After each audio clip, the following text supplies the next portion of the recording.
terus tujuan dari kampung misi yang ngadain Serawung Kota tuh apa ya, Pak? Tujuannya agar Mbak Putri bisa berbagi, Mbak Safira bisa berbagi, Mas Sandika juga ikut join, termasuk juga teman-teman yang lain bisa berbagi, bisa mempublikasi bersama, bisa merancang workshop bersama, agar pengetahuan kita tentang kota, termasuk juga tentang kampung, menjadi pengetahuan yang bisa diakumulasikan. Jangan-jangan pengalaman Mbak Putri bisa dipelajari oleh teman kampung di tempat lain, atau pengalaman Mbak Safira tentang kampung atau kota bisa dibagi ke teman yang lain. Begitu juga teman yang lain sebaliknya bisa berbagi. Jadi ide Serawung Kota adalah ide berbagi pengetahuan. Kenapa? Karena kita percaya pengetahuan menjadi modal bagi ide untuk mendorong perubahan. Jadi Serawung Kota, Serawung Kampung Kota berarti tujuannya apa? Ya tujuannya menciptakan pengetahuan agar perubahan punya dasar pengetahuan. Karena seringkali ada banyak perubahan, tapi pengetahuannya terbatas sehingga perubahannya jadi kacau, dan itu persoalan serius gitu.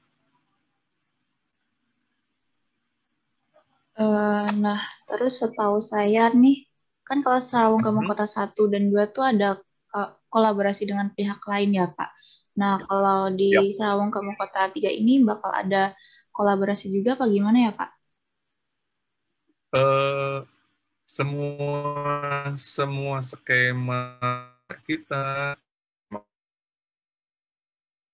apa namanya, event kita semuanya kolaboratif karena anak muda itu harus kolaborasi. Jadi event Serawung Kampung Kota besok juga akan sama, tetap berkolaborasi, termasuk juga dengan teman-teman dari Planologi Undip, yang saya pikir nanti besok akan berkolaborasi juga dengan anak-anak muda di Solo atau di beberapa kota yang lain. Jadi ini undangan untuk semuanya bisa terlibat, termasuk juga bisa mendengar cerita dari teman-teman terkait dengan pengalaman, riset, temuan, atau apapun itu sebagai sebuah pengetahuan yang kita coba akumulasikan bersama-sama. Gitu, Mbak. Eh, Terus kan di acara Serawung Kampung Kota ini bakalan banyak narasi-narasi yang terkumpul ya, Pak. Yap. Terus itu nanti bakal diapain ya, Pak, kalau boleh tahu? Semua bentuk narasi yang kita coba akumulasikan, kita sebutnya sebagai reproduksi ulang.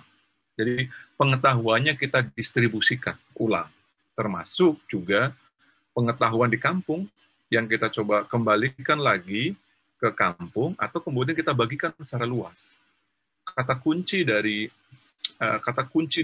pengetahuan yang pengen kita dorong, yang pengen kita bagikan, karena pengetahuan kita sebut sebagai sebuah nyebutnya common knowledge gitu. Cerita pengalaman saya di Solo sepertinya penting untuk atau bisa juga dimanfaatkan oleh teman-teman di kota lain, termasuk pengalaman teman-teman di Semarang misalnya, atau pengetahuan teman-teman di Semarang, sepertinya penting juga untuk saya pelajari. Jadi, proses Serawung itu adalah proses mempertemukan, proses berbagi satu sama lain, proses mendiseminasikan, dan kata kuncinya kita nyebutnya sebagai reproduksi pengetahuan. Pengetahuannya ada, tapi selepas kita dokumentasikan, kita bagikan, kita distribusikan sebagai sebuah pengetahuan bersama-sama. Gitu. Oke, baik Mas. Aku mau nanya nih, yang bakal jadi puncak acara topik eventnya dari Sawung Kampung Kota ini apa ya Mas? Di setiap salah satu target atau output di Serawung Kampung Kota itu adalah kita merilis beberapa publikasi yang sudah kita kerjakan sebelumnya. Jadi salah satu salah satu puncaknya adalah membagi beragam atau berbagai hasil pengetahuan yang sudah kita kolaborasikan. Termasuk juga misalnya kita menulis buku, buku yang kita rilis bukan buku yang kita kerjakan atau yang kita tulis saja, tapi bagian dari buku itu juga kontribusinya adalah teman-teman dari kota lain. Itu kenapa nanti Mas Sandika, Mbak Safira, Mbak Putri bisa berkontribusi untuk menulis apapun tentang kampung, tentang kota.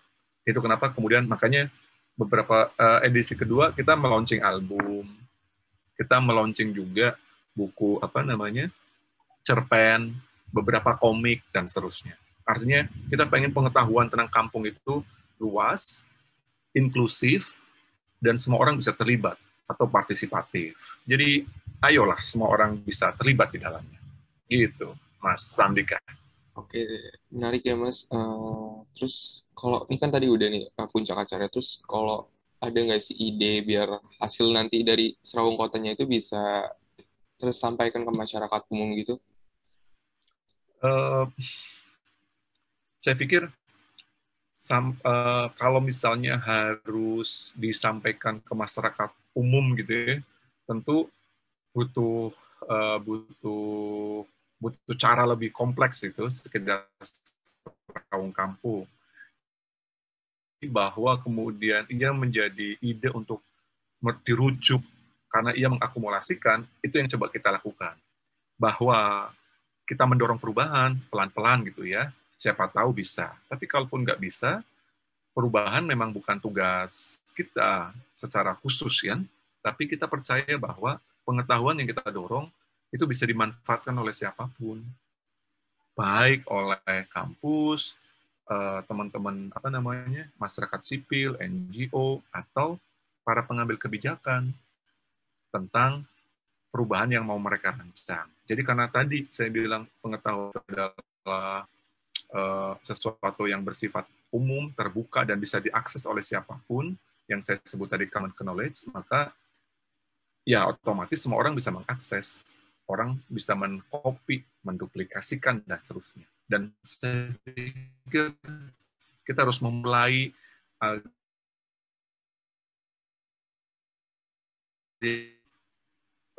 harus dimonopoli, tapi harus dibagikan sedemikian rupa. Dan itu kenapa kemudian kita membuat Serawung Kampung Kota. Gitu, Mas. Wah, oke. Baik, menarik. Menarik banget tadi ya, Mas, pembahasannya. Nah, ini yang terakhir nih. Terus kalau saya itu sebagai mahasiswa nih, dan Kak Alia dan Safira juga, khususnya dari PWK sebagai calon planner nantinya. Terus nanti ada nggak sih yang bisa kita lakuin selain ikut andil dalam Serawung Kota ini, apalagi Mas, Kampung Kota ini? Yang paling memungkinkan, saya pikir teman-teman akan punya kerja-kerja independen gitu ya, masing-masing bisa membuat proyek risetnya sendiri, atau kemudian ketika teman-teman bisa tergabung di HMP, Prodi, atau jurusan, itu juga bisa membuat kerja yang lebih luas, atau bisa lebih luas lagi ketika teman-teman di individu maupun di Prodi itu menggandeng komunitas, entah di Semarang, entah di kota lain, untuk bersama-sama bekerja menggali pengetahuan tentang kampung dan kota. Dan saya pikir apalagi kalau teman-teman belajar planologi, saya pikir yang paling krusial dari proses ini adalah teman-teman akan menempatkan kampung dan kota sebagai subjek, bukan sebagai objek. Kenapa? Karena kita sadar pengetahuan yang hari ini kita miliki, sumbernya adalah warga, di mana warga bisa terlibat dan berkontribusi bagi pengetahuan itu. Dan saya pikir kalau kita belajar planner, itu akan sangat membantu. Saya membayangkan Mbak Safira, Mas Sandika, Mbak Putri sebagai planner, bukan orang yang sedang belajar di balik meja, gitu ya, tapi orang yang belajar dan menggali pengetahuan dengan cara serawung, dengan cara sowan kampung, ketemu, mendengar, mencatat banyak hal. Sehingga perencanaan itu atau pekerjaan planner itu adalah akumulasi pengetahuan yang juga ditumbuh kembangkan bersama warga atau komunitas. Gitu, Mas.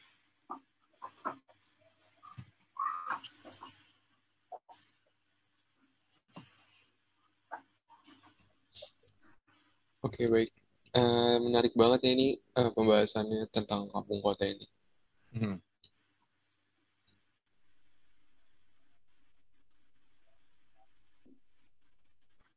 Oke, kebetulan pertanyaan-pertanyaannya udah pada habis nih Pak. Mungkin dari Pak Ramdannya sendiri bisa menyampaikan pesan untuk para pendengar podcast ini. Oh, oke. Saya pikir setiap Anda akan punya kontribusinya masing-masing. Apalagi anak muda yang dengan modal pengetahuan, setiap Anda dan kita bisa berkontribusi bagi perubahan. Saya hanya membayangkan bahwa masa depan kota dan kampung, tempat kita tinggal, pada akhirnya kitalah yang menentukan.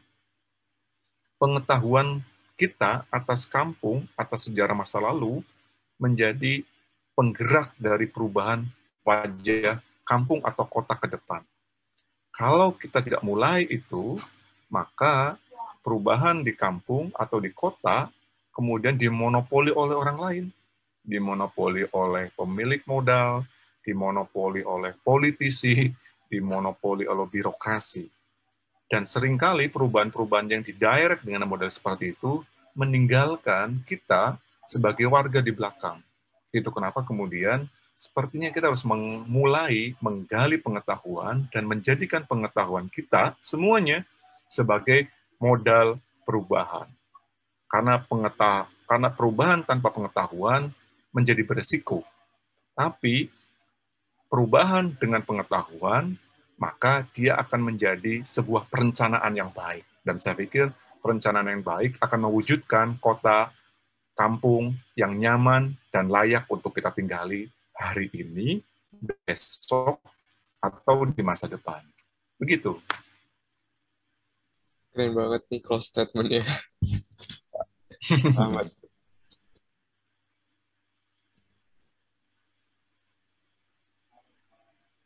Oke, karena berhubung pertanyaannya juga udah habis, kita mau ngingetin aja nih buat para pendengar, mungkin bisa pada join ya ke kampung kota ini, kan udah didengerin juga, udah banyak banget manfaatnya yang bakal didapat. Mungkin sekian dari podcast kita kali ini. Untuk Pak Ramdan, terima kasih banyak udah meluangkan waktunya. Mungkin Sehat semuanya. Nanti kita buat forum, ketemu bareng-bareng. Moga-moga punya waktu juga bisa ke Semarang, bisa ketemu dan ngobrol lebih panjang. Amin. So, kita bisa ngobrol lebih banyak lagi ya Pak, lebih luas juga. Betul. Moga-moga kita ketemu. Sehat semuanya yang penting ya. Ya, amin.